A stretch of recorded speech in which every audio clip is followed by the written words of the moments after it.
सतगुरु के साजे निवाजे प्यारे साथ संगत जी, प्यार और सत्कार से कहना धन निरंकार जी। सतगुरु निरंकार दातार निरंकारी राजपिता जी, साथ संगत माँ का दासी लख लख बार शुक्राना करती है और आप सबके आशीर्वाद से ही ये विचार रखने जा रही है। आप जी ये विचार परवान करें, अगर कोई गलती हो जाए तो क्षमा करें। साथ संगत जी कहते हैं, अगर चीनी में मिठास नहीं हो तो चीनी बेकार है, नमक में नमकीनता नहीं हो तो नमक बेकार है, मंदिर में मूर्ति नहीं हो तो मंदिर का अर्थ क्या हुआ, हॉस्पिटल में डॉक्टर नहीं तो हॉस्पिटल निरर्थक, गाड़ी का इंजन टायर आदि सब ठीक ठाक हो परंतु यदि ब्रेक काम न करे तो गाड़ी बेकार है। इसी तरह भक्ति मार्ग में सेवा सिमरन सत्संग आदि लगातार करने वाले गुरसिक में अगर क्षमा कर देने की भावना नहीं तो वह अधूरा है।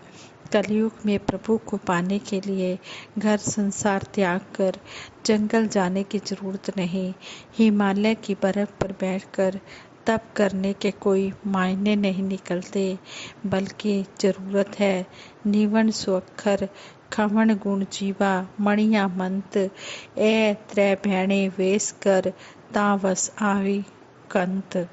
इतना आसान मार्ग पहले कभी नहीं बताया गया।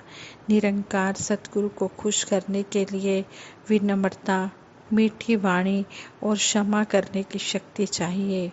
हमारे डेली के लाइफ में क्षमा शब्द का भाव क्या है, आइए देखें। क्षमा का भाव है मन को साफ करना, क्षमा करना है उधार खत्म करना, कर्जा उतारना। जब हमसे किसी के प्रति भूलवश कुछ गलत हो जाता है तो उसके साथ संबंध बनाए रखने के लिए हम उससे क्षमा मांगते हैं, माफ़ी मांगते हैं। किसी को भी क्षमा इसलिए नहीं दी जाती कि वह क्षमा प्राप्ति के योग्य है, बल्कि क्षमा तो प्रेम दया करुणा जैसे दिव्य गुणों की परिचायक है। अगर मनुष्य में क्षमा भाव नहीं है तो वो साफ दिखाई देता है कि उसमें गुरसिक्की के मूल गुणों की कमी है। गुरसिक का निकटतम मित्र निरंकार प्रभु है। निरंकार प्रभु को किसी सातवें आसमान पर नहीं मानता। गुरसिक निरंकार प्रभु को किसी सातवें आसमान पर नहीं मानता, बल्कि श्वास से भी नज़दीक और इसके सर्वव्यापक होने का एहसास करता है। मानने और महसूस करने में दिन रात जैसा विशाल अंतर होता है। अंग संग तो हर कोई मानता है, परंतु जानने के बाद ही इसका एहसास होता है। संत महापुरुष निरंकार प्रभु को जानते हैं, इसलिए इसके गुण भी इनके अंदर प्रवेश कर जाते हैं। जो काम संसार के लिए मुश्किल होता है, इनके लिए वह काम आसान हो जाता है। जैसे सांस लेने के लिए कोई कोशिश नहीं करनी पड़ती, वैसे ही क्षमा करना भी गुरसिक के लिए रूहानी काम होता है। गुरसिक हर समय कहता है, तू ही निरंकार, मैं तेरी शरण हाँ, मैनू बख्श लो। गुरसिक को बख्शिश या क्षमा तभी मिलेगी जब वह दूसरों को बख्श देने के लिए तैयार होगा। अपने द्वारा की गई गलती की माफ़ी तभी मिलेगी अगर वह दूसरों को भी माफ़ करता होगा। गुरसिक सतगुरु के हर आदेश उपदेश का पालन करता है। प्रभु यीशु मसीह जी ने शरीर अंत के समय क्रूस पर चढ़े हुए निरंकार प्रभु से प्रार्थना की थी कि हे प्रभु, इनको माफ़ करना क्योंकि ये नहीं जानते कि ये क्या कर रहे हैं। भगवान श्री राम जी ने रावण के भाई विभीषण को शरण दी।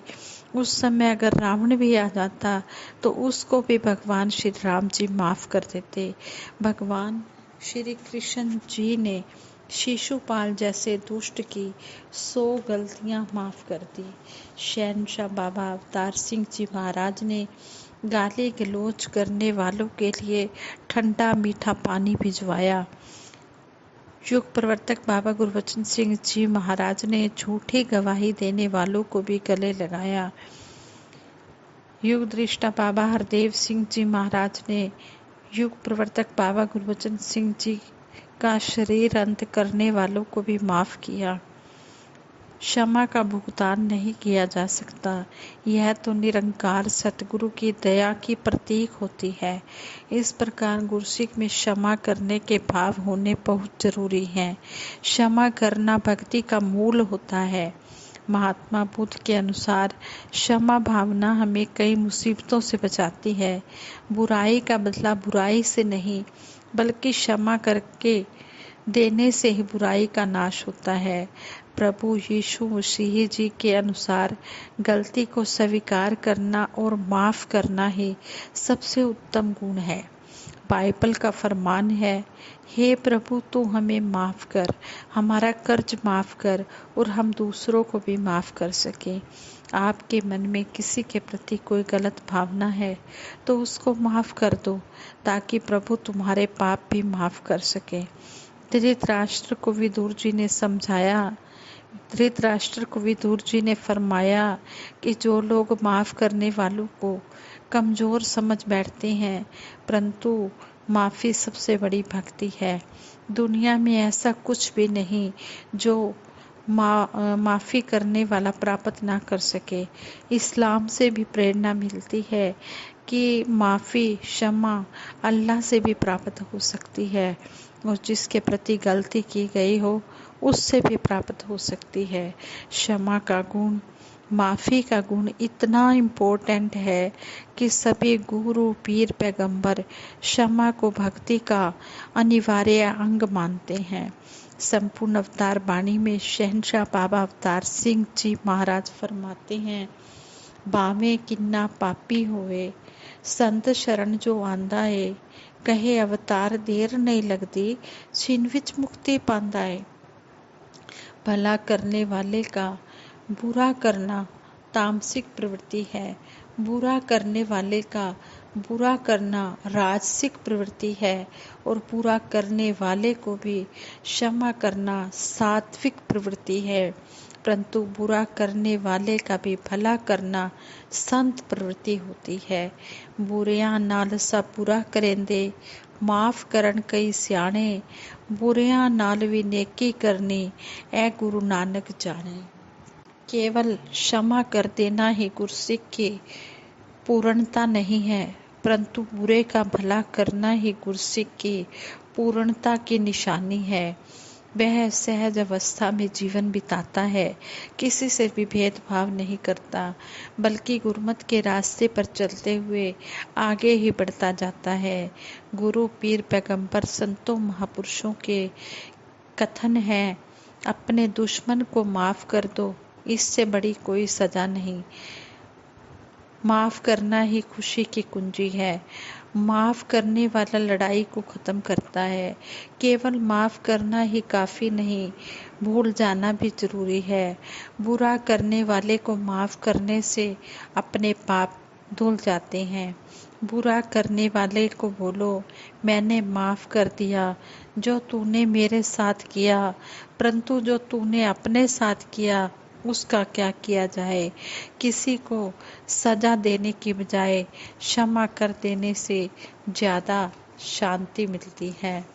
अक्सर ऐसा कहा जाता है कि it is not easy to forgive, यानी कि किसी को माफ़ करना आसान नहीं है, परंतु इससे भी अधिक सच्चाई यह है कि it is easy to forgive but not easy to forget.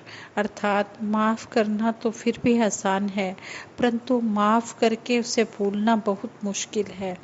अगर हमको किसी ने किसी भी प्रकार की चोट पहुंचाई है और हमने उसे माफ़ कर दिया, परंतु उस चोट की यादें अभी भी यदि हमारे दिल में बसी हुई हैं और वो हमारे दिमाग पर बराबर चल रही हैं, जबकि हम उस माफ़ी की चर्चा भी जगह जगह कर रहे हैं, तो वो तो माफ़ी नहीं है। माफ़ी एक दुर्लभ आध्यात्मिक व धार्मिक गुण है जो एक महान चरित्र की परछाई है। क्षमा करने वाला तो स्वयं एक शक्तिशाली, संपन्न, विशालता, सहनशीलता युक्त इंसान ही हो सकता है। जिसको क्षमा किया जा रहा है उसके प्रति प्रेम और लगाव का होना भी बहुत जरूरी है।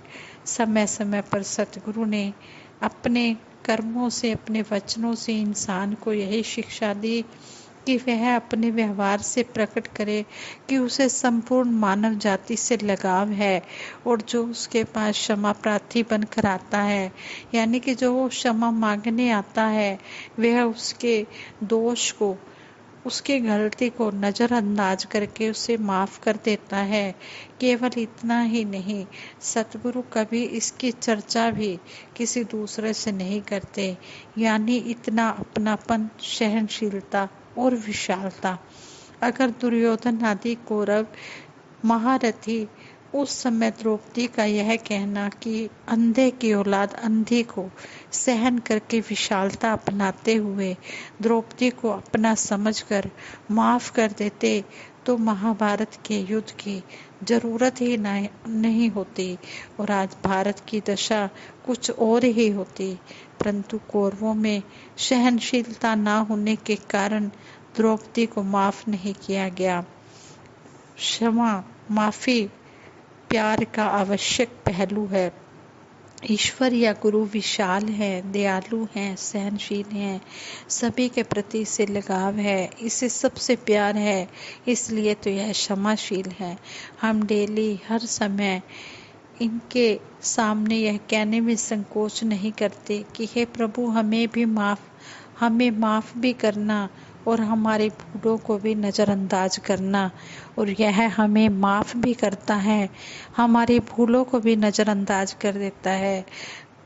ईसा मसीह जैसे महात्मा बहुत दुर्लभ हुए जो अपने ऊपर कष्ट सहन करके भी ईश्वर से प्रार्थना करते हैं कि ओ गॉड फॉरगिव देम, उनको माफ़ करना। यह है विशालता, यह है सहनशीलता। क्षमा जीवन का एक समय का कर्म नहीं है, यह तो लगातार होने वाली प्रक्रिया है। क्षमा तो वास्तव में विवेक की निशानी है जो प्यार को प्रफुल्लित करने में सहायक सिद्ध होती है। क्षमा सचमुच एक दुर्लभ औषधि है जो पुराने से पुराने जख्मों को भी भर देती है। आइए हम सभी मिलकर यही अरदास करें, यही प्रार्थना करें कि यह गुण हमारे स्वभाव का अटूट अंग बन जाए। जो भी हम सुनते हैं, पढ़ते हैं, इसको हम अपने जीवन में भी लाएं। सभी के भले की कामना करते हुए सतगुरु माता जी से दासी सभी के लिए यही अरदास करती है। हे सच्चे पातशाह, हे दातार निरंकार, दातार तेरे दर से बस यही दुआ मांगे, घर घर में खुशी बरसे, हम सबका भला मांगे। साथ संगत जी प्यार से कहना, धन निरंकार जी।